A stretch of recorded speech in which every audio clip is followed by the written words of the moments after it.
بسم الله الحمد لله والصلاة والسلام على رسول الله وعلى آله وصحبه ومن والاه أما بعد. സ്നേഹം നിറഞ്ഞ സഹോദരങ്ങൾ, നമ്മൾ അവസാനമായി പറഞ്ഞു വെച്ചത് വസിയ്യത്ത് വരെയാണ്. അപ്പോൾ നമുക്ക് ജസ്റ്റ് ഒന്ന് റീക്യാപ്പ് ചെയ്യാൻ വേണ്ടിയിട്ട്, ഒരാൾ മരണപ്പെട്ടാൽ അയാളുടെ സമ്പത്തുമായി ബന്ധപ്പെട്ട് ജീവിച്ചിരിക്കുന്ന ആളുകൾ ശ്രദ്ധിക്കേണ്ട കാര്യങ്ങളൊന്ന് ജസ്റ്റ് ഒന്ന് പറയാം. ഫസ്റ്റ് പ്രിഫറൻസ് മരണാനന്തര കർമ്മങ്ങൾക്ക്. രണ്ടാമത്തത് അത് ശരിക്ക് ഓർഡർ വൈസ് വരികയാണെങ്കിൽ അമാനത്തുകൾ തിരിച്ചു നൽകുക എന്നുള്ളതാണ് രണ്ടാമത്തെ വരിക. മൂന്നാമത്താണ് കടം. Very good. 3 കടം, 4 വസിയത്ത്. വസിയത്ത് നൽകാവുന്ന മാക്സിമം പരിധി എത്രയാണ്? 3/1 മാക്സിമം വസിയത്ത് നൽകാവുന്ന പരിധി. ഇവിടെ ഈ 3/1 എന്ന് പറയുമ്പോൾ നമ്മൾ ശ്രദ്ധിക്കേണ്ട ഒരു കാര്യം എന്താണെന്ന് വെച്ചാൽ, ഒരാൾ ജീവിച്ചിരിക്കെ അയാൾ വസിയത്ത് എഴുതി തൻ്റെ സ്വത്തിൻ്റെ 3/1 താഴെ വരുന്ന ഒരു സ്വത്ത് അയാൾ വസിയത്ത് പ്രകാരം തൻ്റെ അനന്തരാവകാശിയല്ലാത്ത ഒരു ആശ്രിതന് വേണ്ടി എഴുതി വെച്ചു. ഉദാഹരണത്തിന്, അവരുടെ വീട്ടിൽ എവിടുന്നോ വന്ന് താമസിക്കുന്ന അല്ലെങ്കിൽ അഭയം തേടി വന്ന ഒരു സ്ത്രീ ഉണ്ടെന്ന് വിചാരിക്കാം. അപ്പോൾ ആ സ്ത്രീ ഇവരുടെ അഭയത്തിൽ ആശ്രിതയായി കഴിയുന്ന സ്ത്രീയാണ്, അവകാശിയല്ല. അപ്പോൾ ഇദ്ദേഹം എന്ത് ചെയ്തു? ഇദ്ദേഹത്തിൻ്റെ ഒരു വീട്, ആ വീട് സ്വത്തിൻ്റെ 3/1 താഴെ വരുള്ളൂ എഴുതുന്ന സമയത്ത്, ഈ സ്ത്രീയുടെ പേരിൽ എഴുതി വെച്ചു. എന്നാൽ അദ്ദേഹം മരണപ്പെടുന്ന അവസരത്തിൽ അദ്ദേഹത്തിന് ഈ വീട് മാത്രമേ ഉള്ളൂ. അതായത് എഴുതുമ്പം 3/1 താഴെയായിരുന്നു, മരണപ്പെടുന്ന സാഹചര്യത്തിൽ അത് 3/1 കൂടുതലാണ്. ഏതാ പരിഗണിക്കുക? എഴുതിയ സമയത്തതാണോ മരണപ്പെടുന്ന സമയത്തതാണോ? മരണപ്പെടുന്ന സമയത്തതാണ് പരിഗണിക്കുക. അതായത് ഒരു വ്യക്തി എത്ര വസിയത്ത് എഴുതിയാലും വസിയത്ത് പ്രകാരം അയാളുടെ സ്വത്തിൽ നിന്ന് നൽകാവുന്ന മാക്സിമം പരിധി എത്രയാണ്? 1/3 ആണ്, 3/1. അപ്പോൾ അത് മരണപ്പെടുന്ന സമയത്താണ് പരിഗണിക്കുക, എഴുതുന്ന സമയത്തതല്ല. രണ്ടാമത്തെ സംഗതി, ഇത് ഈ 3/1 എന്നുള്ള പരിധി. രണ്ടാമത്തെ സംഗതി, നബി സല്ലല്ലാഹു അലൈഹി വസല്ലം പറഞ്ഞു, ഇന്നല്ലാഹ അഅതാ ലികുല്ലി ദീ ഹഖ്ഖിൻ ഹഖ്ഖഹു ഫലാ വസിയ്യത ലിവാരിസിൻ. ഓരോ അനന്തരാവകാശിക്കും കിട്ടേണ്ട ഹക്ക് അള്ളാഹു നൽകിയിട്ടുണ്ട്. അതുകൊണ്ട് അനന്തരാവകാശിക്ക് വസിയത്ത് പ്രകാരം സ്വത്ത് കിട്ടുകയില്ല. അനന്തരാവകാശിക്ക് വസിയത്ത് പ്രകാരം സ്വത്ത് കിട്ടൂല. അപ്പോൾ ഒരാൾ എഴുതി വെച്ച്, എൻ്റെ സ്വത്ത് ഇങ്ങനെ എല്ലാം ഷറഅ് പ്രകാരമൊക്കെ ഓഹരി വെക്കണം, എന്നാൽ എൻ്റെ ഒരു കട, ആ കട എൻ്റെ മൂന്നാമത്തെ മകനുള്ളതാണ് അല്ലെങ്കിൽ രണ്ടാമത്തെ മകനുള്ളതാണ് എന്നൊരാൾ എഴുതി വെച്ച് വിചാരിക്കുക. എന്ത് എഴുതി വെച്ചിട്ട് കാര്യമില്ല, ആ വസിയത്ത് നേരെ കൊടുക്കുക, പോവുക സിബാലേക്കാ പോവുക. അതിനൊരു പരിഗണനയില്ല, അസാധുവാണ്. കാരണം മൻ അമില അമലൻ ലൈസ അലൈഹി അംറുനാ ഫഹുവ റദ്ദുൻ. അതായത് നബി സല്ലല്ലാഹു അലൈഹി വസല്ലമയുടെ കൽപ്പനയ്ക്ക് വിരുദ്ധമായി, ശറഅന്റെ നിയമത്തിന് വിരുദ്ധമായി ഒരാളൊരു കാര്യം ചെയ്താൽ അതിന് എന്താണ്? അത് അസാധുവാണ്. മുസ്ലിം വ്യക്തി നിയമപ്രകാരം അത് അസാധുവാണ്. അതായത് കോടതി പോയാൽ പോലും കോടതി ആദ്യം തന്നെ അത് എടുത്തിട്ട് എവിടേക്കിടും? അതിനൊരു സാധുതയില്ല. വേറെ എന്തെങ്കിലും ഉണ്ടെങ്കിൽ പറയും. അനന്തരാവകാശിക്ക് വസിയത്ത് പ്രകാരം എന്ത് കിട്ടൂല? സ്വത്ത് കിട്ടൂല. അപ്പോൾ ഇവിടെ മക്കൾക്ക് വസിയത്ത് എഴുതി വെക്കാൻ പാടില്ല. അതിലാണ് ചിലപ്പോൾ എന്ത് ചെയ്യും, എല്ലാവർക്കും അവകാശങ്ങളൊക്കെ കൊടുക്കും. എന്നാൽ ഒരാൾ അവകാശം എഴുതുമ്പം ഉമ്മ മരിച്ചാൽ അല്ലെങ്കിൽ വാപ്പ മരിച്ചാൽ എന്ന് പറഞ്ഞിട്ട് എഴുതിയേക്കോടെ. ഇവനാണോ ആദ്യം മരിക്കുക അല്ലെങ്കിൽ വാപ്പയാണോ വേണോ എന്ന് ആരാ പറഞ്ഞത്? എല്ലാവരും എഴുതുമ്പോൾ എന്താ വിചാരിക്കും? വാപ്പ ആദ്യം മരിക്കും അല്ലെങ്കിൽ ഉമ്മ ആദ്യം മരിക്കും എന്ന് വിചാരിച്ചാൽ എഴുതുക. പറയാൻ പറ്റുമോ ആരാ ആദ്യം മരിക്കാന്ന്? അപ്പോൾ ഓരോരുത്തരും അവകാശം എന്താണെന്ന് വെച്ചാൽ ആ അവകാശം അവർക്കാണ്ട് കൊടുക്കുക. അല്ലാതെ അത് എല്ലാവരെയും അവകാശം അപ്പം കൊടുത്ത് ഒരാൾ അവകാശം ഉമ്മ മരിച്ചാൽ അവനുള്ളത് എന്ന് പറഞ്ഞിട്ട് എഴുതൽ എന്തല്ല? അത് ശറഈയായ എഴുത്തല്ല, അസാധുവാണ്. കാരണം വസിയത്ത് പ്രകാരം സ്വത്ത് അനന്തരാവകാശിക്ക് കിട്ടൂല. ഒരാൾക്ക് അവകാശം കൊടുക്കണേ അത് അപ്പം കൊടുക്കണം, ഇല്ലെങ്കിൽ പിന്നെ ഡിസ്പ്യൂട്ട് വരും, പിന്നെ തർക്കങ്ങൾ, പ്രശ്നങ്ങൾ വരും. അന്ന് ഉമ്മ അങ്ങനെയല്ല പറഞ്ഞത്, അന്ന് വാപ്പ ഇങ്ങനെയല്ല പറഞ്ഞത്, അന്ന് അങ്ങനെ, അന്ന് ഇങ്ങനെയാണ്, ഇപ്പം ഉമ്മ മരിച്ചപ്പോഴുള്ള കണക്കൂട്ടണം എല്ലാവർക്കും കൊടുക്കണോ എന്നൊക്കെ പറഞ്ഞാൽ ഫുള്ള് പ്രശ്നങ്ങളായിരിക്കും, ഒരുപാട് കേസുകൾ. അപ്പോൾ അതുകൊണ്ട് നമ്മൾ ശ്രദ്ധിക്കേണ്ട കാര്യം എന്താ വെച്ചാൽ അനന്തരാവകാശിക്ക് വസിയത്ത് പ്രകാരം എന്ത് കിട്ടൂല? സ്വത്ത് കിട്ടൂല. അത് കൃത്യമായി ഹദീസിൽ നബി സല്ലല്ലാഹു അലൈഹി വസല്ലമ പഠിപ്പിച്ചു തന്നു. അപ്പോൾ നിങ്ങൾ പറയും, പിന്നെ വിശുദ്ധ ഖുർആനിൽ പറയുന്നുണ്ടല്ലോ, ഒരാൾ മരണപ്പെടുമ്പം അയാൾ പിന്നെ അക്രബീങ്ങളോ അല്ലെങ്കിൽ വാലിദൈനോ ഒക്കെ ഉണ്ടെങ്കിൽ അവർക്ക് കൊടുക്കണം എന്നുള്ളത്. അത് നസ്ഖ് ചെയ്യപ്പെട്ട നിയമമാണ്. അത് ആദ്യം അങ്ങനെയായിരുന്നു, പിന്നെ നസ്ഖ് ചെയ്യപ്പെട്ടു. ആ നസ്ഖ് ചെയ്യപ്പെട്ടതിൽ അനന്തരാവകാശികളല്ലാത്ത ആളുകൾക്ക് മാത്രമേ എന്തുള്ളൂ? വസിയത്ത് പ്രകാരം സ്വത്ത് ലഭിക്കുകയുള്ളൂ എന്നർത്ഥം. അപ്പോൾ അതാണ് ആ നിയമത്തിൽ ഉള്ളത്.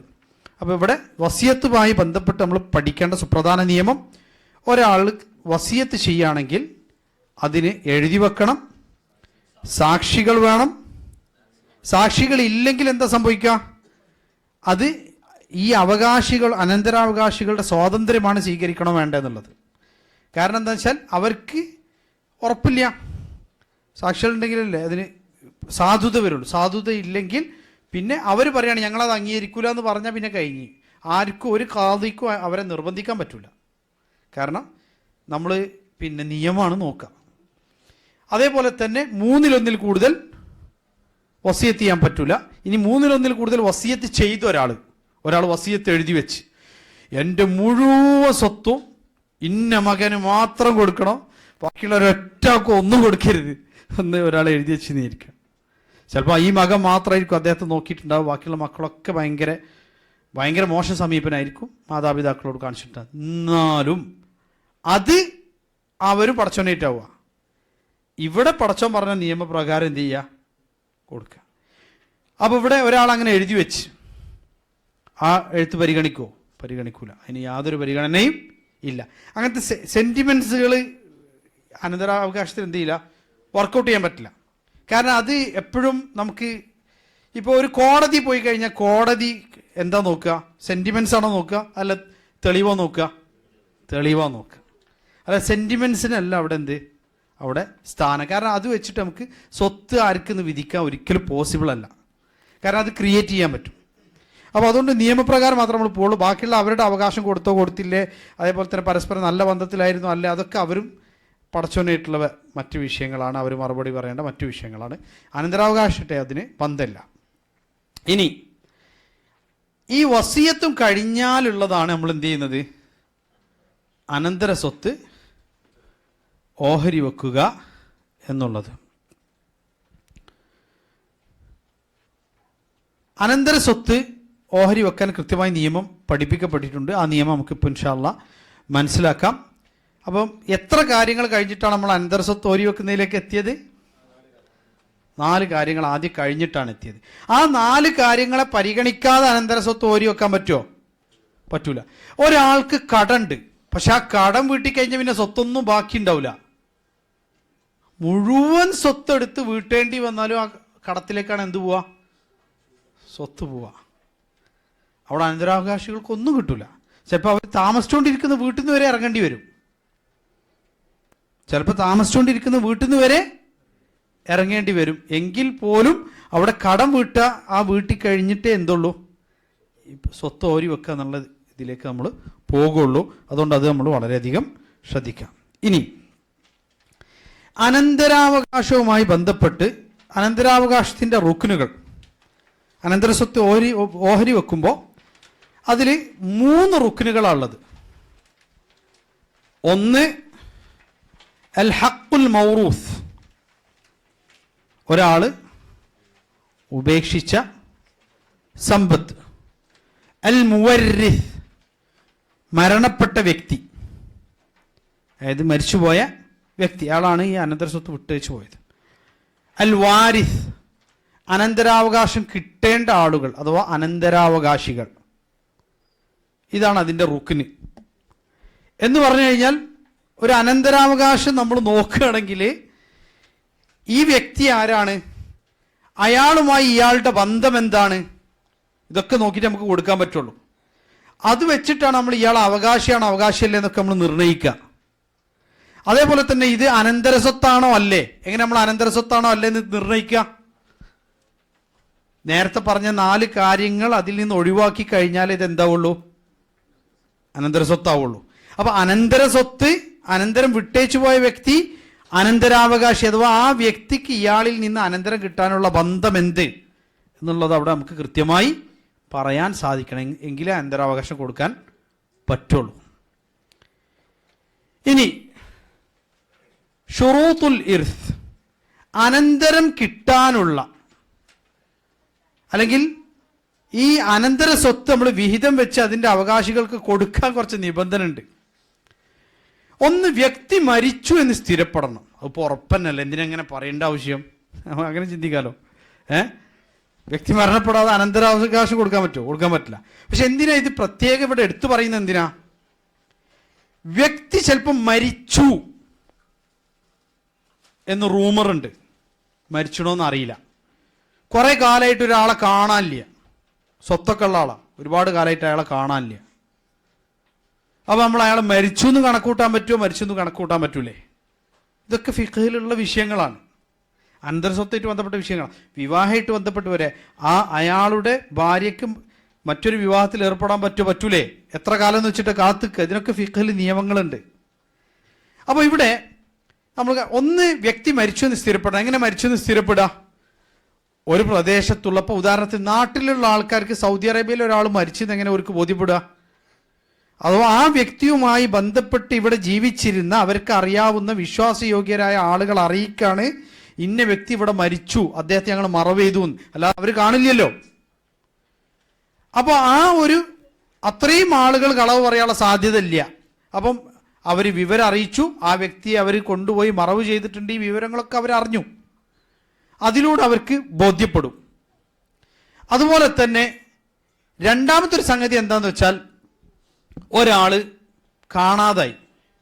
അപ്പോൾ കാണാതായാൽ അയാൾ മരണപ്പെട്ടതിൻ്റെ ഹുക്മിൽ വരുന്ന ഒരു സാഹചര്യമുണ്ട്. 4 വർഷത്തിൽ കൂടുതൽ ഒരാളെ കുറിച്ചിട്ട് ഒരു വിവരമില്ലെങ്കിൽ കോടതിയെ സമീപിക്കാം.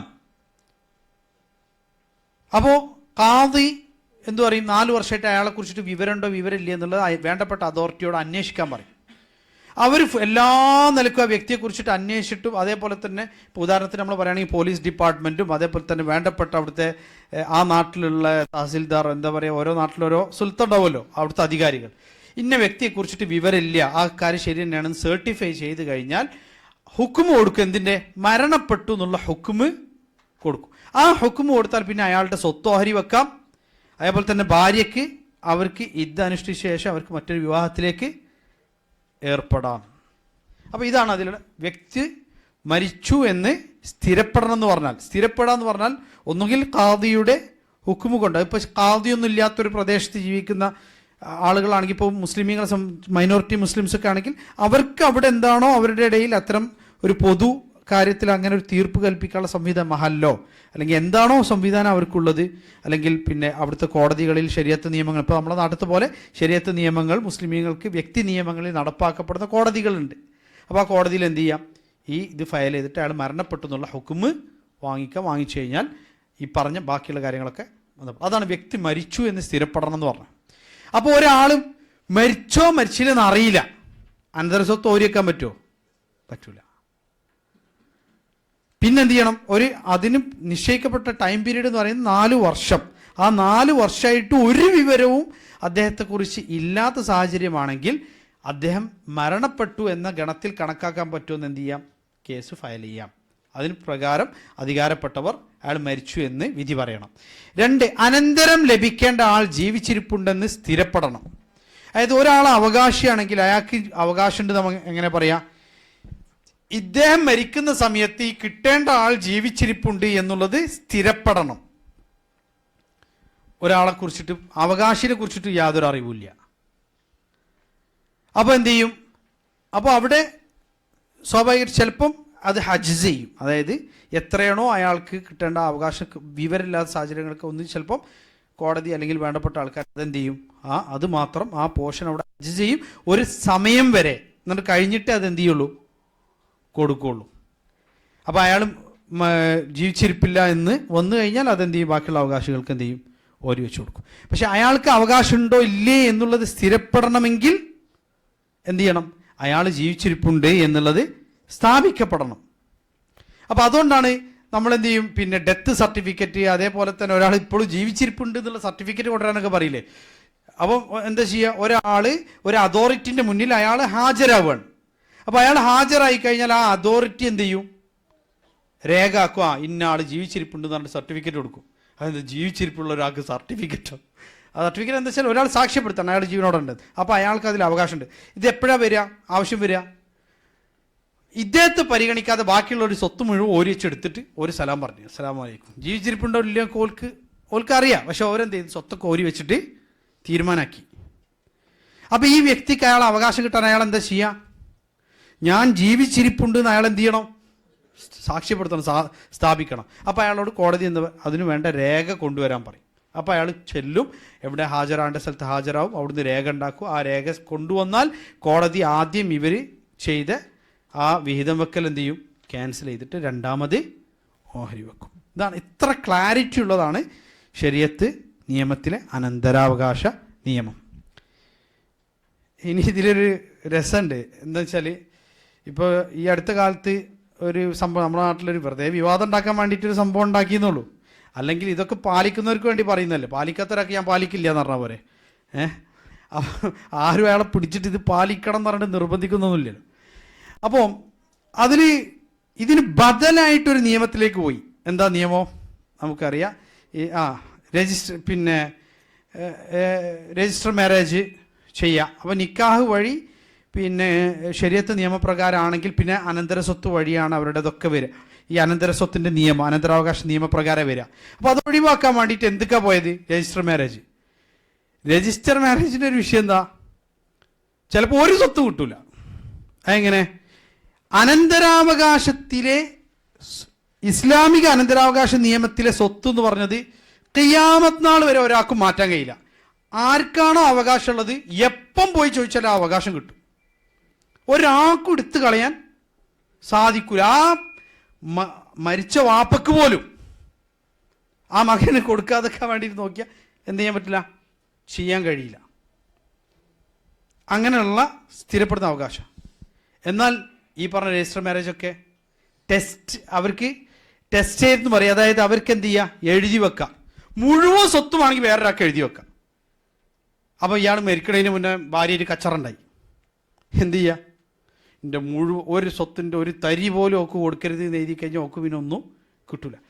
ഇനി വേറൊരാൾ പോയിട്ട്, ഇദ്ദേഹം അങ്ങനെയൊന്നും പറഞ്ഞില്ല, പക്ഷെ വേറൊരാൾ പോയിട്ടൊരു രേഖ ഉണ്ടാക്കി കൊണ്ടുവന്ന് അങ്ങനെ പറഞ്ഞിരുന്നെന്ന്, അല്ലെങ്കിൽ മുഴുവൻ സ്വത്ത് തനിക്ക് അവകാശപ്പെട്ടതാണ് കള്ളരേഖ ഉണ്ടാക്കിയിട്ട് ഇദ്ദേഹം വിധി അനുകൂലമായി വാങ്ങിക്കഴിഞ്ഞാൽ എന്തായി, മൊത്തം സ്വത്തും പോയി. എന്നാൽ ശരീഅത്ത് നിയമപ്രകാരം ഒരാൾക്ക് കിട്ടാൻ വേണ്ടി റബ്ബ് നിർണയിച്ച അവകാശം നഷ്ടപ്പെടുമോ? ഒരിക്കലും നഷ്ടപ്പെടില്ല. നിങ്ങൾക്ക് എപ്പോഴും ചെന്നിട്ട് നിങ്ങളെ അവകാശം നിങ്ങൾക്ക് സ്ഥാപിക്കാം. നിങ്ങൾക്ക് എന്താണോ ആ മരിച്ച വ്യക്തിയായിട്ടുള്ള ബന്ധം സ്ഥാപിക്കണം.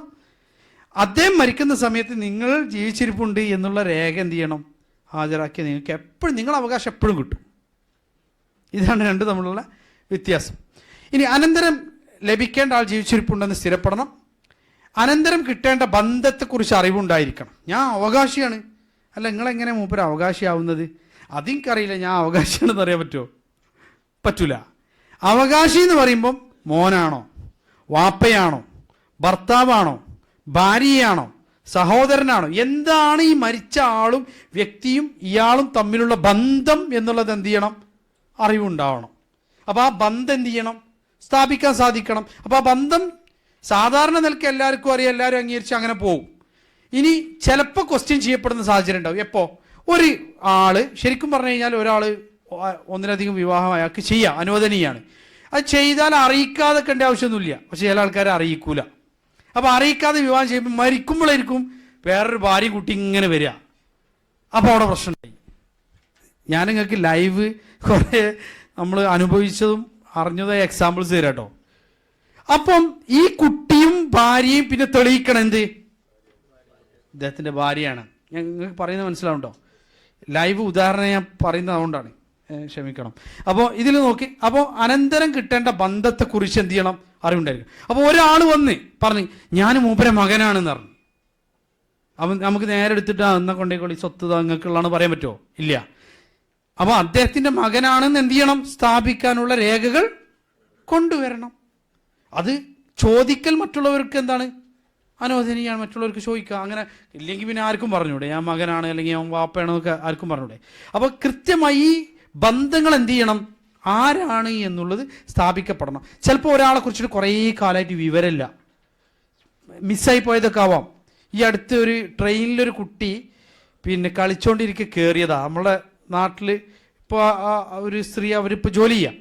അപ്പോൾ ഏതോ എനിക്ക് തോന്നുന്നത് ഉത്തരേന്ത്യൻ സംസ്ഥാനങ്ങളിൽ നിന്ന് എവിടുന്നോ ട്രെയിൻ നിർത്തിയിട്ടപ്പോൾ കളിക്കാൻ കയറിയതാണ്. പിന്നെ ട്രെയിൻ എടുത്തു പോന്നു, 3-ാം വയസ്സിലോ 4-ാം വയസ്സിലോ അങ്ങനെ വന്ന് പിന്നെ ഇപ്പോൾ അവർക്ക് അച്ഛനും അമ്മനെയും എന്ത് ചെയ്തു, തിരിച്ചിട്ട്. അങ്ങനെയൊക്കെ സംഭവിക്കാം. അപ്പോൾ അതുകൊണ്ട് ഞാൻ പറയുന്നത് എന്താ വെച്ചാൽ, ഈ അനന്തരം കിട്ടേണ്ട ബന്ധം എന്താണ് എന്നുള്ളത് അറിവുണ്ടായിരിക്കും. സാധാരണ നിലയ്ക്ക് എല്ലാവർക്കും അറിയാം, പൊതുവിൽ നാട്ടിലറിയാം, ഇദ്ദേഹത്തിൻ്റെ മകനാണ്, ഇദ്ദേഹം വാപ്പയാണ്, ഒക്കെ എല്ലാവർക്കും അറിയാം. എപ്പോഴാണ് അതിൻ്റെ രേഖ ഒക്കെ കൊണ്ടുവരേണ്ട സാഹചര്യം ഉണ്ടാവുക, ഡിസ്പ്യൂട്ട് വരുമ്പം, തർക്കം വരുമ്പം. അല്ലെങ്കിൽ രേഖകളുടെ ആവശ്യം ഇല്ല. തർക്കം ഉണ്ടായാൽ രേഖ ഹാജരാക്കണം. ഇനി വ്യക്തി മരിച്ചു എന്നെങ്ങനെ സ്ഥിരപ്പെടുമെന്ന്, മരിച്ചത് ആളുകൾ കാണണം, ദൂരെ നിന്നാണ് മരിച്ചതെങ്കിൽ 2 സത്യസന്ധരായ സാക്ഷികൾ സാക്ഷ്യം പറയണം എന്ന് പറഞ്ഞു കഴിഞ്ഞാൽ സാധാരണ നിലയ്ക്ക് നമ്മൾ അത് മരിച്ചെന്നുള്ള ഉറപ്പുവരുത്തുക, 2 പേരെങ്കിലും അത് സാക്ഷ്യപ്പെടുത്തണം. അതേപോലെ തന്നെ ഇപ്പോൾ അതിനൊക്കെ രേഖകളുണ്ട്. ഇത് ഇസ്ലാമിലെ നിയമം എന്ന് പറഞ്ഞാൽ ഏത് കാലത്തേക്കും അനുയോജ്യമാണ്.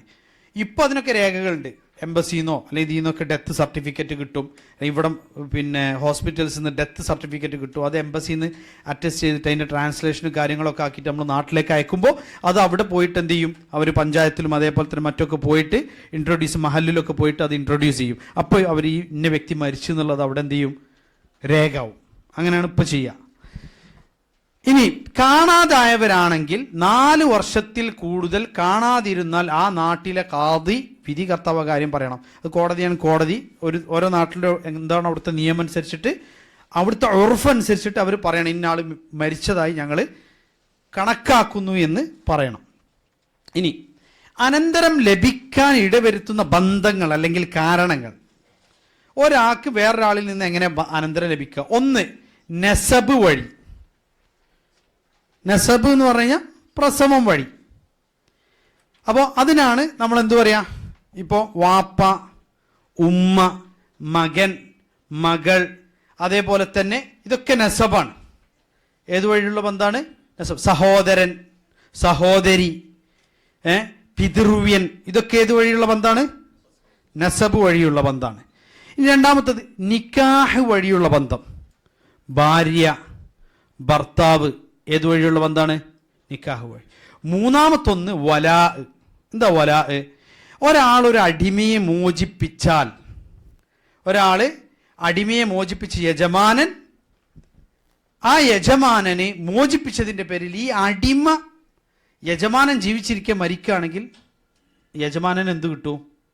മോചിപ്പിച്ചു കഴിഞ്ഞാൽ അയാൾക്ക് വലാ ഉണ്ടാവും. വലാ എന്ന് പറഞ്ഞു കഴിഞ്ഞാൽ അനന്തര സ്വത്ത് കിട്ടും. എന്നാൽ അതേ സ്ഥാനത്ത് ഈ യജമാനൻ മരിച്ചാൽ ഈ അടിമക്ക് ഉണ്ടാവും. അദ്ദേഹത്തെ മോചിപ്പിച്ചതാണ്, അദ്ദേഹത്തിന് ഇങ്ങോട്ടുണ്ടാവും, വല ഉണ്ടാവും, തിരിച്ചുണ്ടാവില്ല. മനസ്സിലായി? മോചിപ്പിച്ച വ്യക്തിക്ക് ആരെയാണോ മോചിപ്പിച്ചത് ആ വ്യക്തിയിൽ നിന്ന് വല ഉണ്ടാവും. അത് എപ്പോഴേ ഉണ്ടാവുക? അയാൾക്ക് നേരിട്ട് മുഴുവൻ സ്വത്തും എടുക്കുന്ന അനന്തരാവകാശികൾ ഇല്ലെങ്കിലാണ് ആർക്ക് വരിക? ഈ യജമാനന് വരിക. നേരെ മറിച്ച് അവിടെ തന്നെ മൊത്തം സ്വത്ത് പോകാൻ അനന്തരാവകാശികൾ ഉണ്ടെങ്കിൽ പിന്നെ യജമാനന് കിട്ടുമോ? കിട്ടൂല. അത് സ്വാഭാവികമായിട്ടും തടയപ്പെടുന്നൊരു സംഗതിയാണ്. എന്നാൽ അതേ സ്ഥാനത്ത് ഈ യജമാനൻ മരിച്ചാൽ അടിമക്ക് അവിടെ അനന്തര സ്വത്ത് ലഭിക്കുകയില്ല. അപ്പം ഈ 3 കാരണങ്ങൾ വഴിയേ എന്ത് കിട്ടുള്ളൂ? അനന്തര സ്വത്ത് ലഭിക്കുകയുള്ളൂ, അനന്തരാവകാശം ഉണ്ടാകുകയുള്ളൂ. ഇനി ഒരാൾ അനന്തരാവകാശിയാണ്, അയാൾക്ക് നമ്മൾ അനന്തരാവകാശം കൊടുക്കാതിരിക്കാനുള്ള കാരണങ്ങളുണ്ട്. അവകാശിയാണ്, പക്ഷെ നമ്മൾ എന്ത് ചെയ്യുന്നില്ല? അനന്തരം അയാൾക്ക് കൊടുക്കുന്നില്ല. അപ്പോൾ ഈ കൊടുക്കാതിരിക്കാനുള്ള കാരണം എന്താ? അതാണ് ഇവിടെ ഒന്ന് റിഖ്ത്, അടിമത്വം. ഒരാൾ സാധാരണ ഈ അടിമത്വം എന്ന് പറഞ്ഞാൽ യുദ്ധത്തിൽ പിടിക്കപ്പെടുന്ന തടവുകാരനെ ഒന്നുകിൽ ചിലപ്പം അയാൾ ജീവനോടെ നിൽക്കുന്നത് മറ്റുള്ളവരുടെ ജീവനും അതേപോലെ തന്നെ നാടിൻ്റെ സുരക്ഷിതത്വത്തിനൊക്കെ അപകടം ചെയ്യുന്നതാണെങ്കിൽ എന്താ ചെയ്യുക? വധശിക്ഷ കൊടുക്കും. അതല്ലെങ്കിൽ അടുത്തത് എന്താ ചെയ്യുക? തടവിലാക്കും. അതും അല്ലെങ്കിൽ അടുത്തത് എന്താ ചെയ്യുക? അയാൾക്ക് വേണമെങ്കിൽ സ്വയം തൊഴിൽ ചെയ്ത് മോചിപ്പിക്കാം. പക്ഷെ അതുവരെ ആരുടെ കീഴിലാണോ അയാളെ നിർത്തുന്നത് അയാളുടെ കീഴിൽ അദ്ദേഹം എന്ത് ചെയ്യണം? വേല ചെയ്യണം. സ്വയം ഉടമസ്ഥതാവകാശം ഉണ്ടാവില്ല. അതാണ് ഈ അടിമത്വം എന്ന് പറയുന്നത്. മനസ്സിലായി? റിഖ് എന്ന് പറയുന്നത്. അപ്പം അടിമത്വത്തിലുള്ള അല്ലെങ്കിൽ അടിമത്വം എന്ന ഗണത്തിൽ വരുന്ന ഒരാൾക്ക് എന്തുണ്ടാവില്ല? കാരണം അയാൾക്ക് ഉടമസ്ഥാവകാശം ഇല്ല. അപ്പം അനന്തര സ്വത്ത് അയാൾക്ക് ലഭിക്കുകയില്ല. കാരണം അയാൾക്ക് ലഭിച്ചാലും ആർക്കാ പോവുക? യജമാനൻ. എന്നാൽ മുക്കാത്തബ് ആണെങ്കിൽ ലഭിക്കും. മുക്കാത്തബ് എന്ന് പറഞ്ഞാൽ സ്വതന്ത്രനാവാനുള്ള കരാറിൽ ഏർപ്പെട്ട വ്യക്തി. കാരണം എന്താ? അയാൾക്ക് ആ പണം ലഭിച്ചാൽ അയാൾക്ക് മോചനദ്രവ്യം നൽകാൻ സാധിക്കും. അയാൾക്ക് ഉടമസ്ഥതയുണ്ട്. അതുകൊണ്ട് അയാൾക്ക് എന്താണ്? അയാൾക്ക് ലഭിക്കും. 2, അൽ ഖത്ൽ, കൊലപാതകം. കൊലയാളിക്ക് എന്ത് ലഭിക്കൂല? അനന്തര സ്വത്ത് ലഭിക്കൂല. അപ്പം ഇത് നടക്കുന്ന സംഭവമാണ്. എന്ത്? ഒരാളുടെ പേരിൽ വലിയൊരു ഇൻഷുറൻസ് തുക ഉണ്ടെങ്കിൽ ചിലപ്പോൾ അയാളെ തട്ടിക്കളി. എന്ത് കിട്ടാൻ വേണ്ടിയിട്ട്? ആ ഇൻഷുറൻസ് തുക കിട്ടാൻ വേണ്ടിയിട്ട്. അതേപോലെ അവകാശിയായ ഒരാളെ ആരിൽ നിന്നാണോ തനിക്ക് അവകാശം ലഭിക്കാനുള്ളത് അയാളെ വധിച്ചു കളയുക. എന്ത് കിട്ടാൻ? സ്വത്ത് കിട്ടാൻ. അപ്പം അതാണ് പിന്നെ മൻ ഇസ്തഅജല ബിശൈഇൻ ഖബ്ല അവാനിഹി ഉഖിബ ബിഹിർമാനിഹി. ഒരു ശറഅ നിശ്ചയിച്ച സമയത്ത് കിട്ടേണ്ട ഒരു സംഗതിനെ ഓവർടേക്ക് ചെയ്യാൻ വേണ്ടിയിട്ട് ഒരു സംഗതി ചെയ്തു കഴിഞ്ഞാൽ ഉഖിബ, അവനുള്ള ഇഖാബ് പെട്ടതാണ്. എന്തൊരു സംഗതിക്ക് വേണ്ടി അവൻ പരിശ്രമിച്ചാൽ അത് അവന് കിട്ടൂല. അത് ആദ്യം ബ്ലോക്ക് ചെയ്യപ്പെടും. ബാക്കി അവന് കിട്ടാനുള്ള ശിക്ഷയും കിട്ടും. അപ്പോൾ ഇവിടെ കൊലയാളിക്ക് ഇല്ല. അതേപോലെ തന്നെ ചില പണ്ഡിതന്മാരൊക്കെ പറഞ്ഞു ഇനി ആരെ വധിച്ചവനാണ് കൊലയാളിയാണ്, ഈ അവകാശി തന്നെ ആവണമെന്നില്ല, അല്ലെങ്കിൽ തനിക്ക് അവകാശം കിട്ടാനുള്ള വ്യക്തി തന്നെ ആവണമെന്നില്ല. ആരെ വധിച്ച കൊലയാളിയാണെങ്കിലും അവന് നമ്മൾ കൊടുക്കില്ല എന്ന് പറഞ്ഞ പണ്ഡിതന്മാരുണ്ട്. കാരണം അൽ ഖാതിലു ലാ യരിസ്, കൊലപാതകിക്ക് അനന്തരാവകാശമില്ല എന്ന നബി സല്ലല്ലാഹു അലൈഹി വസല്ലമയുടെ പൊതുവായ ഹദീസിൻ്റെ അടിസ്ഥാനത്തിൽ. അപ്പോൾ ചില പണ്ഡിതന്മാർ പറഞ്ഞു അത് ആ വ്യക്തിയെ കൊന്ന ആളാണെങ്കിൽ അയാളിൽ നിന്നും അനന്തരം കിട്ടൂല എന്ന് പറഞ്ഞു. ചില ആളുകൾ അതിനെ പൊതുവായിട്ട് തന്നെ എടുത്തു. കൊലയാളിയാണോ ഓന് നമുക്ക് അനന്തരാവകാശം വഴി ഒരു സ്വത്തും കൊടുക്കൂല. അത് അതത് നാട്ടിലെ അവർക്ക് എന്ത് ചെയ്യാം? ആ കാര്യങ്ങൾ നോക്കിയിട്ട് അതിൽ തീരുമാനമെടുക്കാം. ഖാദിക്ക് തീരുമാനമെടുക്കാം. ഇനി മൂന്നാമത്തത് ഇഖ്തിലാഫുദ്ദീൻ. വ്യത്യസ്ത മതക്കാരാണെങ്കിൽ, അതായത് മുസ്ലിമായൊരു വ്യക്തി അയാൾ മരണപ്പെട്ടാൽ അമുസ്ലിമായൊരു വ്യക്തിക്ക് അനന്തരം ലഭിക്കുകയില്ല, തിരിച്ചും ലഭിക്കൂല. അവകാശം ഉണ്ടാവില്ല. അവർ കൊടുത്താൽ എന്ത് ചെയ്യുക? വാങ്ങാം. അവകാശം ഉണ്ടാകുകയില്ല. ഇനി ഇമാം അഹ്മദ് റഹിമഹുല്ല അദ്ദേഹത്തിനൊരു വീക്ഷണമുണ്ട്. ഒരു മുസ്ലിമായ മകൻ മരണപ്പെട്ടു, വാപ്പ അമുസ്ലിമാണ്, അയാൾക്ക് സ്വത്ത് കൊടുക്കുന്ന ഒരു അവസ്ഥ ഇമാം അഹ്മദ് പറഞ്ഞിട്ടുണ്ട്. അത് അദ്ദേഹത്തിൻ്റെ ഒരു വീക്ഷണമാണ്. അതെന്താന്ന് വെച്ചാൽ ഓഹരി വെക്കുന്നതിന് മുമ്പായി ആ പിതാവ് ഇസ്ലാം സ്വീകരിച്ചാൽ അയാൾക്ക് എന്ത് ലഭിക്കും? അനന്തരം ലഭിക്കും. ഓഹരി വെക്കുന്നതിന് മുന്നേ അദ്ദേഹം ഇസ്ലാമിലേക്ക് കടന്നു വരികയാണെങ്കിൽ, വിശ്വാസിയാവുകയാണെങ്കിൽ അദ്ദേഹത്തിന് എന്ത് ലഭിക്കും? അനന്തരം ലഭിക്കും. പിതാവ് മരണപ്പെട്ടു, മകൻ ഇസ്ലാം സ്വീകരിച്ചാൽ, അതായത് ഓഹരി വെക്കുന്നതിൻ്റെ മുന്നേ മകൻ ഇസ്ലാം സ്വീകരിച്ചാൽ അല്ലെങ്കിൽ തിരിച്ചോ ലഭിക്കും. അതേപോലെ അവിശ്വാസിയായ ഒരാൾ അടിമയെ മോചിപ്പിച്ചു, അടിമ മരണപ്പെടുന്ന സമയത്ത് അയാൾക്ക് അനന്തരം ലഭിക്കും. ഓക്കെ, ഇസ്ലാം സ്വീകരിക്കുകയാണെങ്കിൽ, ഇസ്ലാം കടന്നു വന്നത്. ഇതാണ് അതിൻ്റെ ഉദാഹരണങ്ങൾ. ഇനി പെടൂല, ദത്തുപുത്രൻ എന്നൊന്നില്ല. നമുക്ക് അതിൽ ആശ്രിതര് നമുക്ക് പറയാം. ഒന്ന് തബന്നി എന്ന് പറയുന്നത് ഇസ്ലാം എന്ത് ചെയ്തു? നിരോധിച്ചു. ഉദ്ഉഹും ലി ആബാഇഹിം ഹുവ അഖ്സതു ഇൻദല്ലാഹ്. നിങ്ങൾ അവരെ അവരുടെ പിതാവിലേക്ക് ചേർത്ത് വിളിക്കണം, നിങ്ങളിലേക്ക് ചേർത്ത് വിളിക്കാൻ പാടില്ല. നമുക്ക് വേണമെങ്കിൽ ഒരു കുട്ടിയെ ദത്തെടുത്ത് വളർത്താം. എടുത്തു വളർത്തൽ ഇസ്ലാം പ്രോത്സാഹിപ്പിച്ച കാര്യമാണ്. ഒരു കുട്ടിക്ക് ഉറ്റവരായ ആളുകളില്ലെങ്കിൽ മുസ്ലിമീങ്ങളുടെ ബാധ്യതയിൽപ്പെട്ട കാര്യമാണ് എന്ത്? ആ കുട്ടീനെ എന്ത് ചെയ്യണം? സംരക്ഷിക്കണം. മുസ്ലിം ആണെങ്കിലും അമുസ്ലിം ആണെങ്കിലും ഒരു മഖ്ലൂക്കാണല്ലോ, ജീവനുള്ള. നമ്മളെ ബാധ്യതപ്പെട്ടാണ് എന്ത്? ആ കുട്ടിയെ എന്ത് ചെയ്യണം? സംരക്ഷിക്കണം. അത് ആർക്കും ഏറ്റെടുക്കാം. അങ്ങനെ ഏറ്റെടുത്താൽ ഓർക്കൊരു ഇളവുണ്ട്. അതായത് ഏറ്റെടുത്ത ആൾ 2 വയസ്സിൻ്റെ മുന്നാണ് ഈ ഏറ്റെടുക്കുന്നത് എന്നുണ്ടെങ്കിൽ അവർക്ക് എന്ത് ചെയ്യാം, പാല് കൊടുക്കാം. അപ്പോൾ പാല് കൊടുക്കുക, ചിലപ്പോൾ അവർക്ക് തന്നെ കുട്ടികളുണ്ടാവില്ല, പിന്നെ എങ്ങനെ ഒരു പാല് കൊടുക്കാം, മരുന്ന് കഴിച്ചിട്ടോ മറ്റോ അവർക്ക് എന്ത് ചെയ്യാം, ആ കുഞ്ഞിന് പാല് കൊടുക്കാം. അത് പണ്ഡിതന്മാർങ്ങളൊന്നും അന്നത്തെ കാലത്തൊന്നും മെഡിസിൻസ് ഒന്നുമില്ല. അന്ന് പച്ചിലകൾ കഴിച്ച ഒരു സ്ത്രീക്ക് പാല് വരികയാണെങ്കിൽ അതുവഴി മുലകുടി ബന്ധം സ്ഥാപിക്കപ്പെടുമോ എന്നൊക്കെ ഫിഖിൽ ചർച്ച ചെയ്തിട്ടുണ്ട് കിതാബുകളിൽ അന്നത്തെ കാലത്ത്. അപ്പോൾ അത് ചർച്ച ചെയ്യപ്പെട്ട വിഷയമാണ്. അപ്പോൾ അവർക്ക് എന്ത് ചെയ്യാം, പാല് കൊടുക്കാം. കാരണം മഹറമിയത്ത് സ്ഥാപിക്കപ്പെടാൻ വേണ്ടിയിട്ട്. അപ്പോൾ അവരെ മക്കളെ പോലെ എന്ത് ചെയ്യാം, അവരെ വളർത്താം. ഇനി കുട്ടിനെ ഏറ്റെടുക്കുമ്പോൾ 2 വയസ്സ് പ്രായമൊക്കെ കഴിഞ്ഞിട്ടുണ്ടെങ്കിൽ എന്താ ചെയ്യുക, അതും നബി സല്ലല്ലാഹു അലൈഹി വസല്ലം പഠിപ്പിച്ചു. അവർക്ക് എന്ത് ചെയ്യാം, അവർക്ക് ആ വലുതായ ശേഷമാണെങ്കിൽ, അതാണ് ഹുദൈഫ റളിയല്ലാഹു അൻഹുവിൻ്റെ മൗല അബി ഹുദൈഫ, അബു ഹുദൈഫയുടെ മൗല. അദ്ദേഹം വലുതായ ശേഷം തൻ്റെ ഭാര്യയുടെ അടുത്തേക്ക് ഈ പോറ്റുപുത്രൻ കയറുന്നത് അദ്ദേഹത്തിനൊരു ഒരു വിഷമം. അപ്പം നബി സല്ലല്ലാഹു അലൈഹി വസല്ലം എന്ത് പറഞ്ഞു, അവരുടെ പാൽ ഒരു പാത്രത്തിലേക്ക് ആ പാലെടുത്ത് ഈ മകൻ എന്ത് ചെയ്യട്ടെ, ആ പാത്രത്തിൽ നിന്ന് കുടിച്ചോളട്ടെ, ആ ബന്ധം സ്ഥാപിക്കും. കാരണം അവരുടെ മകൻ തന്നെയാണ് അത്. മാത്രമല്ല അതില്ലെങ്കിലും ആ പോറ്റിയ പോലെ ഉണ്ടാവും എന്ന് പറഞ്ഞ പണ്ഡിതന്മാരുണ്ട്. കാരണം എന്താ, കാരണം ആ അദ്ദേഹത്തിന് ആ വിഷമുണ്ടായപ്പോൾ നബി സല്ലല്ലാഹു അലൈഹി വസല്ലം എന്ത് പറഞ്ഞത്, അതിനൊരു പരിഹാരമായിട്ട് നിർദ്ദേശിച്ചത്. അപ്പോൾ ഇല്ലെങ്കിലും നബി സല്ലല്ലാഹു അലൈഹി വസല്ലം മകനെ പോലെ അവർ ഇടപഴകുന്നതിന് നബി സല്ലല്ലാഹു അലൈഹി വസല്ലം എന്ത് ചെയ്തിട്ടില്ല, വിലക്കിയത് നമുക്ക് കാണാൻ സാധിക്കുന്നില്ല. അപ്പോൾ അത് കാരണം അവരെടുത്ത് വളർത്തിയ കുഞ്ഞാണ്. എന്നാൽ അനന്തരാവകാശം ഉണ്ടാവില്ല. അതിനാണ് 1/3 വരെ വസിയത്ത് പ്രകാരം തൻ്റെ ആശ്രിതരാരാണോ, ചിലപ്പോൾ സുഖമില്ലാത്ത ആൾക്കാരെ എടുത്ത് വളർത്തുന്നവരുണ്ടാവും.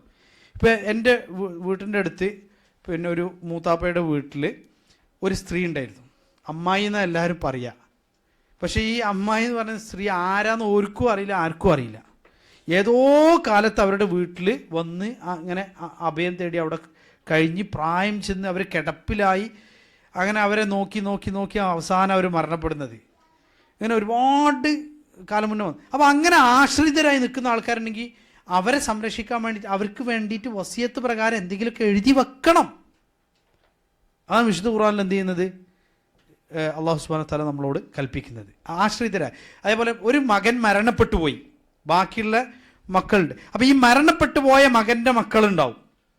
അപ്പം നേരെ മക്കൾ ഇവിടെ ജീവിച്ചിരിപ്പുണ്ടാകുമ്പോൾ ചിലപ്പം മറ്റേ മക്കൾക്ക് സ്വത്ത് കിട്ടാത്ത സാഹചര്യം വരും, നമുക്കിപ്പോൾ മനസ്സിലാക്കാം. അപ്പോൾ അത്തരത്തിലുള്ള ആശ്രിതരായി ഈ കുട്ടികൾക്ക് വേണ്ടി 1/3 വരെ എന്തെഴുതി വെക്കുക, സ്വത്ത്. അപ്പം നമ്മൾ ഈ നിയമങ്ങളൊക്കെ പഠിച്ചു കഴിഞ്ഞാൽ റാഹത്തായിട്ട് ശർഈയ നിയമപ്രകാരം നമുക്ക് എല്ലാം ചെയ്യാം. ഇതൊന്നും പഠിച്ചില്ലെങ്കിൽ അതുകൊണ്ട് ഞാൻ പറഞ്ഞത്, നമ്മൾ ഇന്നിവിടെ ചർച്ച ചെയ്യുന്ന പഠിക്കുന്നതായ കാര്യങ്ങൾ ആരെങ്കിലും അറിഞ്ഞിരിക്കേണ്ട വിഷയമല്ല, എല്ലാവരും അറിയേണ്ട വിഷയമാണ്. അതായത് അനന്തരാവകാശത്തിൽ 2 ഭാഗമുണ്ട്. ഒന്ന് വീതം വെക്കുക. അത് ചിലപ്പോൾ ഒരാൾ നാട്ടിൽ വീതം വെച്ച് കൊടുക്കാൻ പറ്റുന്ന ഒരാൾ, നീതിമാനായ ഒരാളുണ്ടെങ്കിൽ അൽഹംദുലില്ലാ മതി. പക്ഷേ അതായിട്ട് ബന്ധപ്പെട്ടുള്ള ഈ നമ്മൾ ഇന്ന് ഇതുവരെ പഠിച്ച നിയമങ്ങൾ ഇത് അയാൾ മാത്രം അറിയേണ്ട നിയമമാണോ? അല്ല, എല്ലാവരും അറിഞ്ഞിരിക്കേണ്ട നിയമങ്ങളാണ് നമ്മൾ പഠിച്ചത്. ഇനി പുരുഷന്മാരിലെ അനന്തരാവകാശികൾ ആരൊക്കെയാണ്? ഇതിന് 2 തലമുണ്ട്. ഒന്ന്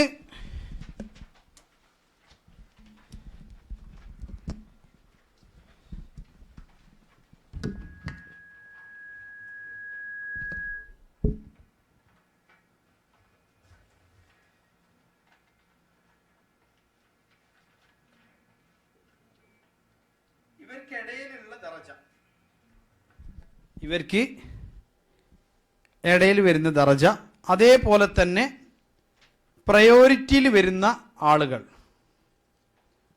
ഇങ്ങനെ. ഓക്കെ, ഒന്നാമത്തെ ഇവിടെ നമ്മൾ പറയണേ ബുനൂവ. നോക്കണേ, ആണെങ്കിൽ നിങ്ങൾക്ക് നോട്ട് ചെയ്ത്. ബുനൂവ എന്താ ഈ ബുനൂവ എന്ന് പറഞ്ഞാൽ? മക്കൾ ഗണത്തിൽ വരുന്നവർ. മകൻ്റെ മകൻ എന്ന് പറഞ്ഞാൽ അങ്ങനെ ആണുങ്ങളെ കാര്യമായിട്ട് നമ്മൾ പറയുന്നത്. അപ്പോൾ ഇതിൽ മകൻ്റെ മകൻ എന്നുള്ളത് എവിടെ വരിക? ഇവിടെ ഇബിൻ, മകൻ എന്നുള്ള ഇവിടെ വരിക. അതിൻ്റെ താഴെയാണ് എന്ത് വരിക? ഇബിനുൽ ഇബിൻ, മകൻ്റെ മകൻ എന്നുള്ള ഗണം എവിടെ വരിക? അതിൻ്റെ താഴെ. അപ്പോൾ ഈ മുകളിലുള്ള ആളുണ്ടെങ്കിൽ ഈ അടിയത്തെ ഗണത്തിൽപ്പെട്ട ആൾക്ക് കിട്ടൂല, മനസ്സിലായി? സ്റ്റെപ്പ് മാതിരി. അപ്പോൾ ഈ മുകളിലുള്ള സ്റ്റെപ്പ് ഉണ്ടെങ്കിൽ അതിൻ്റെ താഴെയുള്ള സ്റ്റെപ്പ് താക്ക് കിട്ടൂല. ക്ലിയർ ആയില്ലത്.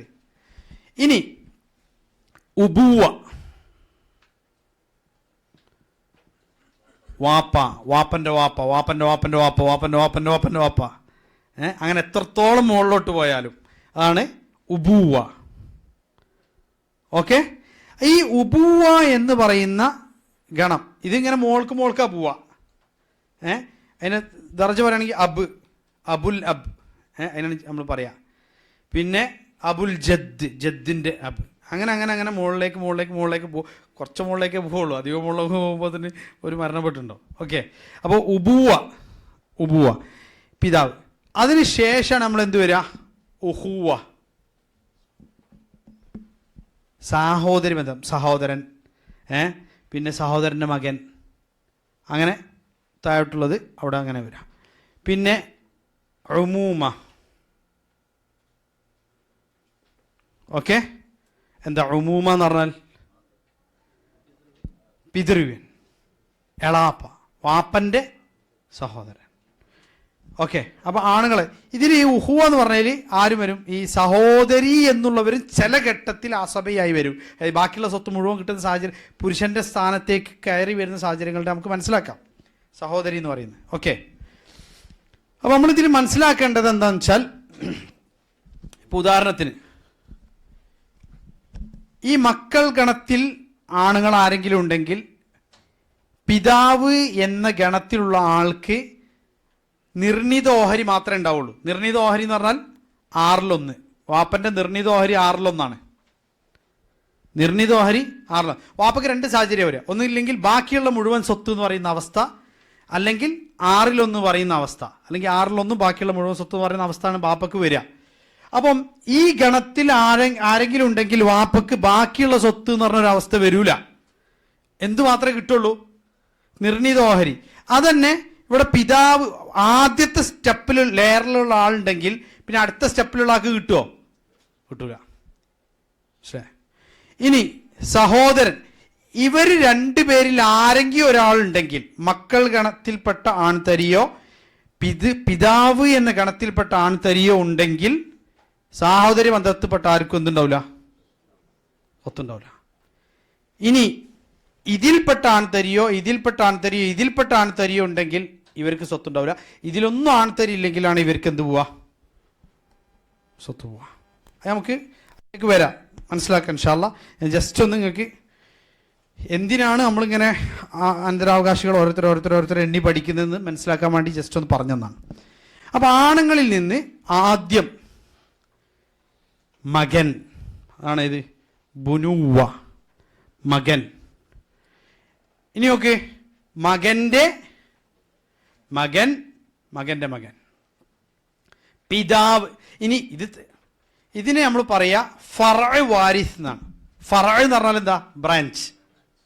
ഫറഅ് വാരിസ്, അനന്തരാവകാശിയാകുന്ന ബ്രാഞ്ചസ്, അയാളിൽ നിന്നുണ്ടായ ബ്രാഞ്ചസ്, ആൺതരികൾ, അതാണ് ഫറഅ് വാരിസ് എന്ന് പറയുക. ഓക്കെ. എന്നാൽ പിതാവിന് എന്താ പറയുക? അസ്ല് വാരിസ്, ഹെഡ് ഓഫീസ് അല്ലേ? അസ്ല് വാരിസ്. മോൾക്കുള്ളതിന് എന്താ പറയുക? അസ്ല് വാരിസ്. താഴോട്ടുള്ളതിന് എന്താ പറയുക? ഫറഅ് വാരിസ്. ഓക്കെ. ഒന്നുകൂടെ പറയാം. അസ്ല് എന്ന് പറഞ്ഞാൽ എന്താ? ഒരു ഇതിൻ്റെ അടിസ്ഥാനം, ഹെഡ് ഓഫീസ്, അസ്ല്. അപ്പോൾ അസ്ല് വാരിസ് എന്ന് പറഞ്ഞാൽ മോളേക്കുള്ളതാണ് ഉദ്ദേശിക്കുന്നത്, പിതാവിന്. താഴോട്ടുള്ളത് എന്താ ഉദ്ദേശിക്കുന്നത്? ഫറഅ് വാരിസ് എന്ന് പറഞ്ഞാൽ താഴോട്ടുള്ളത്. ഓക്കെ. അപ്പോൾ ഇവിടെ ഫറഅ് വാരിസപ്പെട്ടാണ് ഇബ്നുൽ ഇബ്ന്. ഇനി ഇബ്നുൽ ഇബ്ന്, മനസ്സിലായി? അങ്ങനെ അത് താഴോട്ട് പോകും. ഓക്കെ. അബ് കഴിഞ്ഞാൽ ജദ്. എന്താ ജദ് എന്ന് പറഞ്ഞാൽ? വല്യുപ്പ. ജദ് എന്ന് പറഞ്ഞാൽ വല്യുപ്പ. ഇനി അഹ്. ഓക്കെ. ഉഖുവ, അഹ്, സഹോദരൻ എന്ന ഗണത്തിൽ വരുന്നത്. സഹോദരൻ എന്നുള്ള ഗണത്തിൽ ആരാ വരിക? സഹോദരൻ എന്നുള്ള ഗണത്തിൽ ഒന്ന് അൽ അഖു ഷഖീഖ്, വാപ്പയും ഉമ്മയും ഒത്ത സഹോദരൻ, ഒരേ പിതാവും ഒരേ മാതാവിലുള്ള സഹോദരൻ. അൽ അഖ് ലി അബ്, ചില ആൾക്കാർ എന്ത് വാപ്പന്റെ സഹോദരൻ, വാപ്പന്റെ സഹോദരനല്ല. അൽ അഖ് ലി അബ് എന്ന് പറഞ്ഞാൽ പിതാവിലുള്ള സഹോദരൻ. അതായത് മാതാവ് രണ്ടാളതും വേറെ വേറെയാണ്. അതായത് അറബിന്ന് വാക്കർത്ഥം വെച്ചാണ് മവാരീസ് പഠിക്കാൻ പോരുത്. അഹ്ലി അബ് എന്ന് പറഞ്ഞാൽ സാധാരണ എന്താ പറയുക? വാപ്പൻ്റെ ആണോ ഇവിടെ ഉദ്ദേശിച്ച്? അല്ല, വാപ്പയൊത്ത സഹോദരൻ. അൽ അഹ്ലി ഉമ്മയുടെ സഹോദരൻ എന്നല്ല, ഉമ്മയൊത്ത സഹോദരൻ, ഉമ്മയിൽ നിന്നുമുള്ള സഹോദരൻ. അതാണ് അഹ്ലി ഉമ്മയിൽ നിന്നുള്ള. ഓക്കെ, അപ്പൊ അൽ അഹ്ലി അബ്, അൽ അഹ്ലി അൽ അഹു ഷഖീഖ്, വാപ്പയും ഉമ്മയും ഒത്ത സഹോദരൻ. ഇതാണ് സാഹോദര്യ ഗണത്തിൽ വരുന്ന ആണുങ്ങൾ. ഇതിൽ ഉമ്മയത്ത സഹോദരൻ നിർണിത ഓഹരിൻ്റെ ആളാണ്. ബാക്കിയുള്ളവർക്ക് അസബ എന്ന് പറയും. അസബ എന്ന് പറഞ്ഞാൽ ഓൽക്കൊരു പ്രത്യേക നിർണിത ഓഹരി ഉണ്ടാവില്ല. നിർണിത ഓഹരിക്കാർക്ക് കൊടുത്തിട്ട് ബാക്കി എത്രയാണോ ഉള്ളത് അതോ അവർക്ക് കിട്ടും. അതിലാണ് ഇവരൊക്കെ പെടുക. അഹ്, അഹ് ഷഖീഖ്, അഹ്ലി അബ്, പിന്നെ ഇബ്ന് അബ് രണ്ടും വരും. നിർണിത ഓഹരിയുണ്ട് ചില ഘട്ടങ്ങളിൽ മുഴുവൻ സ്വത്തിട്ടുന്ന അവസ്ഥയും വരും. വാപ്പയും വല്യാപ്പൊക്കെ ആ ഗണത്തിൽ തന്നെ വരിക. വാപ്പല്ലെങ്കിലേ വല്യാപ്പൊക്കെ കിട്ടുള്ളൂ എന്നുള്ളൂ. ഓക്കെ, ഇനി ഇബ്നുൽ അഹ്, സഹോദരൻ്റെ മകൻ. സഹോദരൻ്റെ മകൻ എന്ന് പറഞ്ഞാൽ ഇത് താഴോട്ട് പിന്നെ പോവില്ല. ഓക്കെ, സഹോദരൻ്റെ മകൻ എന്ന് പറഞ്ഞു കഴിഞ്ഞാൽ അഷ്ഷഖീഖ്, വാപ്പയും ഉമ്മയും ഒത്ത സഹോദരൻ്റെ മകൻ. ഇബ്നുൽ അഹ്ലി അബ്. ഓക്കെ, എന്താ ഇബ്നുൽ അഹ്ലി അബ് എന്ന് പറഞ്ഞാൽ? വാപ്പയൊത്ത സഹോദരൻ്റെ മകൻ. ഇനി നോക്ക്, അമ്മ്, പിതൃവ്യൻ. അതായത് അതിൽ പുരുഷന്മാർ മാത്രമേ വരുന്നുള്ളൂ. ഏത്? വാപ്പയുടെ സഹോദരൻ. അതായത് വാപ്പയുടെ സഹോദരൻ വാപ്പൻ്റെ സ്ഥാനത്ത് വരും, വാപ്പല്ലെങ്കിൽ. മനസ്സിലാണ് നിങ്ങൾക്ക് പറയുന്നത്? അപ്പം അമ്മു ഷഖീഖ്, അതായത് വാപ്പയും ആ സഹോദരനും ഒരേ ഉമ്മക്കും വാപ്പക്കുള്ളതാണ്. ആണ് അമ്മു ഷഖീഖ് എന്ന് പറയാം. ഷഖീഖ് എന്ന് പറഞ്ഞാൽ എപ്പോഴും എന്താണ്? ഒരേ വാപ്പക്കും ഉമ്മക്കുള്ള ആള്. അപ്പൊ അമ്മു ഷഖീഖ് എന്ന് പറഞ്ഞാൽ ഇദ്ദേഹവും ഈ മരിച്ച വ്യക്തിയുടെ പിതാവും ഒരേ ഉമ്മക്കും വാപ്പക്കുള്ള സഹോദരങ്ങളാണ്. മനസ്സിലാവുണ്ടോ? ഫ്യൂസ് അടിച്ചു പോയോ? ഇല്ലേ? ഓക്കെ. അപ്പം അതായത് പിതൃവ്യൻ എന്ന് പറയുന്നത്, ഇപ്പോൾ ഒരാൾ പറയല്ലോ എൻ്റെ വാപ്പൻ്റെ സഹോദരൻ എളാപ്പ അല്ലെങ്കിൽ മൂത്താപ്പ എന്നൊക്കെ പറയല്ലോ.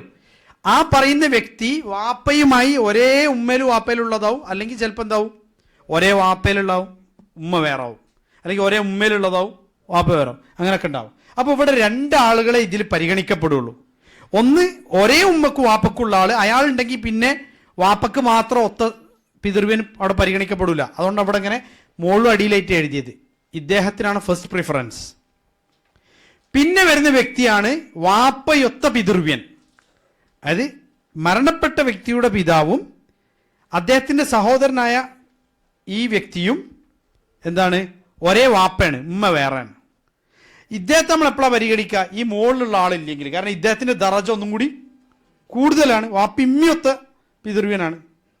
മനസ്സിലാണ്? അപ്പം ഈ ദറജ ഇങ്ങനെ കൂടുമ്പോൾ അടിയത്തെ ദറജ എന്താവും? ക്യാൻസൽ ആവും. ക്ലിയർ?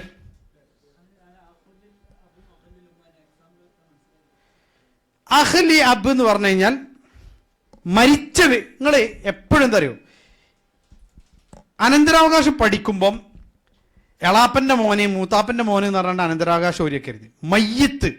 മയ്യത്തായിട്ടുള്ള ബന്ധം പറയാൻ പറ്റുള്ളൂ, നിങ്ങളായിട്ടുള്ള ബന്ധം പറയരുത്. എൻ്റെ അമ്മായിൻ്റെ മോനെ ഇനി എന്നൊക്കെ പറഞ്ഞാൽ ഒരുക്ക വന്നാലും ഒറ്റ പ്രശ്നമാണ്. മരിച്ച മയ്യത്തായിട്ടുള്ള ബന്ധം മാത്രമേ പറയാൻ പറ്റുള്ളൂ. നമ്മളിവിടെ പറയുന്ന മൊത്തം മയ്യത്തായിട്ടുള്ള ബന്ധമാണ്. ഞാനിപ്പം ഇവിടെ ഓരോ ബന്ധങ്ങൾ പറയില്ലേ, ഈ പറയുന്ന ബന്ധമൊക്കെ ആരായിട്ടുള്ള ബന്ധമാണ്? മയ്യത്തായിട്ടുള്ള ബന്ധം. മയ്യത്തിൻ്റെ വാപ്പയൊത്ത സഹോദരൻ, അതായത് മരിച്ച മയ്യത്തും ഈ വ്യക്തിയും ഒരേ വാപ്പയുടെ മക്കളാണ്, പക്ഷെ ഉമ്മ വേറെയാണ്. ആണ് അൽ അഹ് ലി അബ്. അപ്പൊ ആരാ അഹ്? മയ്യത്തിന്റെ അഹ്, ആണാവട്ടെ പെണ്ണാവട്ടെ. ക്ലിയർ? അപ്പം മയ്യത്തിന്റെ വാപ്പയൊത്ത, ഇവിടെ ഒന്നുകൂടെ പറയാം, സഹോദരൻ എന്ന ഗണത്തിൽ 3 ആൾക്കാർ വരുന്നുണ്ട്. ഒന്ന് വാപ്പിമ്മിയൊത്ത സഹോദരൻ, ആരുടെ? മയ്യത്തിന്റെ. വാപ്പയൊത്ത സഹോദരൻ ആരുടെ? മയ്യത്തിന്റെ. ഉമ്മയൊത്ത സഹോദരൻ ആരുടെ? അപ്പം കൂടെ ചോദിക്കും, ഇവിടെ എന്ത് സഹോദരൻ മാത്രം പറയുന്നത്? സഹോദരിയോടെ പോയി. കാരണം നമ്മൾ ആദ്യം പറഞ്ഞില്ലേ, മിനർ റിജാൽ, ആണുങ്ങളിൽപ്പെട്ട അവകാശികളെ കുറിച്ചാണ് നമ്മളിപ്പോൾ പറഞ്ഞത്. പെണ്ണുങ്ങൾക്ക് പറയാം. ഓക്കെ, നിങ്ങൾക്ക് നോട്ട് തന്നിട്ടുണ്ടല്ലോ. ഈ നോട്ട് തന്ന എന്തിനാന്ന് വെച്ചാൽ നിങ്ങൾക്ക് അത് റെഫർ ചെയ്യാനും പഠിക്കാനും വേണ്ടിയിട്ടാണ്. നിങ്ങളിപ്പോൾ ശ്രമിക്കേണ്ടതെന്ന് വെച്ചാൽ ഈ നോട്ട് എങ്ങനെ എനിക്ക് ഇരുന്നിട്ട് പഠിക്കാൻ പറ്റും എന്നുള്ളതിനെ കുറിച്ചിട്ടാണ്. അപ്പോൾ നോട്ട് വെച്ചിട്ട് നിങ്ങളിങ്ങനെ കമ്പയർ ചെയ്ത് നോക്കുക. ഇവിടെ നമ്മൾ എഴുതിയാണ് ആണുങ്ങളിൽ അൽ വാരിസൂന മിനർ റിജാൽ, പുരുഷന്മാരിൽ നിന്നുമുള്ള അനന്തരാവകാശികൾ. ഓക്കെ, ആ അവരിൽപ്പെട്ടാണ് മകൻ, മകൻ്റെ മകൻ. ആരുടെ മകൻ്റെ മകൻ? മയ്യത്തിൻ്റെ മകൻ്റെ മകൻ. ആ പോയിന്റ് നമുക്ക് മനസ്സിൽ എപ്പോഴും ഉണ്ടാവണം. അനന്തരാവകാശത്തിൽ എപ്പോഴും ഒരു മയ്യത്തുണ്ടാവും. മയ്യത്തില്ലാതെ അനന്തരാവകാശമില്ല. അപ്പം ആ ബന്ധം നമ്മൾ പറയാൻ പാടുള്ളൂ. ഓക്കെ, ഇപ്പോൾ ചില ആൾക്കാർ പറയും വാപ്പ മരണപ്പെട്ട് ഉമ്മ ജീവിച്ചിരിപ്പുണ്ട്. സത്യത്തിൽ ഓൻ പറയണത് എന്താ? മരണപ്പെട്ട വ്യക്തി വാപ്പ എന്ന് പറഞ്ഞ മയ്യത്ത്, ഉമ്മ ജീവിച്ചിരിപ്പുണ്ട് എന്ന് പറഞ്ഞ ഭാര്യയാണ്. നമ്മൾ ഓരി വെക്കുമ്പോൾ ഉമ്മ എഴുതി 6 എഴുതി കൊടുത്താൽ ഭാര്യയ്ക്ക് എങ്ങനെ 6 എന്ന് പറഞ്ഞൊരു വീതം വരില്ലല്ലോ. അപ്പോൾ ആദ്യം നമ്മൾ മനസ്സിലാക്കേണ്ടത് വെച്ചാൽ ഒരാൾ പറയും മയ്യത്തായിട്ടുള്ള ബന്ധേ പറയാൻ പാടുള്ളൂ എന്ന് പറയണം. നമ്മൾ അങ്ങനെ ചോദിക്കണം, മയ്യത്തിൻ്റെ ആരാ? മയ്യത്തിൻ്റെ ഉമ്മലല്ലോ, മയ്യത്തിൻ്റെ ഭാര്യയല്ലേ? മനസ്സിലായി ഞാൻ പറയുന്നത്? ഇല്ലെങ്കിൽ ഫുള്ള് കൺഫ്യൂഷനാവും, നമുക്ക് ചെയ്യാൻ പറ്റില്ല, മസാല ചെയ്യാൻ പറ്റില്ല. ഓക്കെ, നമുക്ക് പഠിക്കാൻ ചെറിയ മസാലകൾ ചെയ്ത് കാണിച്ചു തരാം, ഇതിലൊക്കെ നമുക്ക് എത്തുന്നുള്ളൂ. ഓക്കെ, അപ്പോൾ ഇതിപ്പോൾ നിങ്ങൾക്ക് ഇങ്ങനെ തിയറി ആയിട്ട് പറയുമ്പോൾ ഒക്കെ ഉൾക്കൊള്ളാൻ കഴിയില്ല. നമുക്ക് കുറച്ചിങ്ങനെ പ്രോബ്ലംസ് നമ്മൾ ഇനി ചെയ്യാൻ പോകുന്നുണ്ട്, കണക്ക്. ആ കണക്ക് ഇങ്ങനെ ചെയ്യുമ്പോൾ എന്ത് കിട്ടും? ഇതിങ്ങനെ ഓരോന്ന് മനസ്സിലാവും. ഓക്കെ, ഇനി ഇബ്നുൽ അം, പിതൃവ്യൻ്റെ പുത്രൻ കണ്ടോ, അതായത് മരിച്ച മയ്യത്തിൻ്റെ പിതാവുണ്ടല്ലോ, വാപ്പൻ്റെ സഹോദരനാണ് ഈ പിതൃവ്യൻ എന്ന് പറയുന്ന ആള്. ഓക്കെ, അപ്പോൾ ആ വാപ്പയും ഉമ്മയും ഒത്ത പിതൃവ്യൻ്റെ മകൻ, അതേപോലെ തന്നെ വാപ്പയൊത്ത പിതൃവ്യൻ്റെ മകൻ, ഈ രണ്ടുപേരുമല്ലോ. കാരണം പിതൃവ്യൻ ഉണ്ടെങ്കിൽ മകൻ ഉണ്ടെങ്കിൽ ഉണ്ടാവും. ഓക്കെ, പിന്നെ ചില ആൾക്കാർ ചോദിക്കും എന്താ ഇപ്പോൾ നമ്മൾ അവകാശം ഓരിയേക്കുമ്പോഴേ ഇപ്പം ഭാര്യ, മകൾ, ഉമ്മ എന്ന് പറഞ്ഞാൽ നമ്മൾ ഓരിയൊക്കെ വെച്ചാൽ മകനോട് പോയി, മകൻ ഉണ്ടെങ്കിലല്ലേ മകൻ ഉണ്ടാവുള്ളൂ, ഇല്ലാത്തൊരാൾക്ക് നമുക്ക് മകനെ എഴുതിയേക്കാൻ പറ്റുമോ? അപ്പോൾ എപ്പോഴും നമ്മൾ മസാലയിൽ ഒരാൾ മരിച്ചു കഴിഞ്ഞാൽ ആരാണ് ജീവിച്ചിരിപ്പുള്ളവർ എന്നിട്ട് എഴുതും. ഇവർക്കൊക്കെ ഉണ്ട്, ഇവർക്കൊക്കെ ഇല്ല. നമ്മൾ ആദ്യം തന്നെ നമ്മളെ ഈ ഒരു തിയറി വെച്ചിട്ട് നമ്മൾ കട്ട് ചെയ്യും, പിന്നെയുള്ള ആൾക്കാർ ഓരിച്ചു കൊടുക്കും. ഓക്കെ, എളുപ്പമാണ്. ഇവിടെ നോക്ക്, പിന്നെ ഭർത്താവ്, അതേപോലെ തന്നെ അൽ മുഅ്തിഖ്, മുഅ്തഖ് എന്നല്ല, മുഅ്തിഖ്, അതായത് മോചിപ്പിച്ച വ്യക്തി. അദ്ദേഹമാണ് ആ അടിമയെ എന്ത് ചെയ്തത്? മോചിപ്പിച്ചത്. ആ വ്യക്തിക്കാണ് എന്തുള്ളത്? അവകാശം ഉള്ളത്. അപ്പം ഭർത്താവ്. ഇതാണ് പുരുഷന്മാരിൽപ്പെട്ട അവകാശികൾ. ക്ലിയർ ആയോ?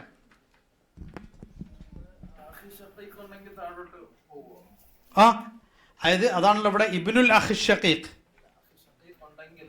ഇല്ല, താഴോട്ട് പോവില്ല. എപ്പോഴും ഈ ഗണത്തിൽ, ഇപ്പോൾ ഈ ഗണത്തിൽപ്പെട്ട ഇവിടെ മുകളിൽ സ്റ്റെപ്പിൽ ആളുണ്ടെങ്കിൽ അടിയത്തെ സ്റ്റെപ്പിക്ക് പോവില്ല. ഇപ്പോൾ വാപ്പുണ്ടെങ്കിൽ വലിയാപ്പക്ക് പോവില്ല, മകനുണ്ടെങ്കിൽ മകൻ്റെ മകന് പോവില്ല. ഇപ്പോൾ ഉദാഹരണത്തിന് അതുകൊണ്ടാണ് ഇപ്പോൾ ഒരാളെ പേര് പിന്നെ മുഹമ്മദ് എന്ന് പറഞ്ഞ ഒരു വ്യക്തി മരണപ്പെട്ട്. ഓക്കെ, അദ്ദേഹത്തിന് 2 മക്കളുണ്ട്. ഒരാളെ പേര് അഹമ്മദ്, ഒരാളെ പേര് അബ്ദുള്ള.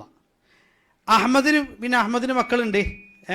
അപ്പം 2 പേരാണുള്ളത്. ഈ പറഞ്ഞ മുഹമ്മദ് പറഞ്ഞ വ്യക്തി മരണപ്പെട്ട് അദ്ദേഹത്തിന് 2 മക്കളുള്ളത്, ഒന്ന് അബ്ദുള്ള, ഒന്ന് അഹമ്മദ്. ഓക്കെ, അബ്ദുള്ള ജീവിച്ചിരിപ്പുണ്ട്, അഹമ്മദ് നേരത്തെ മരണപ്പെട്ട ആളാണ്. ഓക്കെ, ഈ അഹമ്മദിൻ്റെ മക്കളുണ്ട്, പക്ഷെ അഹമ്മദ് ജീവിച്ചിരിപ്പുണ്ടോ? ഇല്ല. അബ്ദുള്ള ഇപ്പോൾ ജീവിച്ചിരിപ്പുള്ള ആളാണ്. ഇവിടെ ഈ അഹമ്മദിൻ്റെ മക്കള് ഈ അബ്ദുള്ള എന്ന് പറഞ്ഞ ആളുടെ അതേ ദറജയിൽ വരുന്ന ആൾക്കാരാണോ? ഒരേ ദറജയിലാണോ? അല്ല, ഒരു ദർജ താൻ, മകൻ്റെ മകൻ എന്നുള്ള ഗണത്തിലാണ്. മകൻ എന്നുള്ള ഗണം. അപ്പോൾ അവർക്ക് കിട്ടുമോ? അനന്തരാവകാശം വഴി കിട്ടൂല, വസിയത്ത് വഴി കിട്ടും. ക്ലിയർ?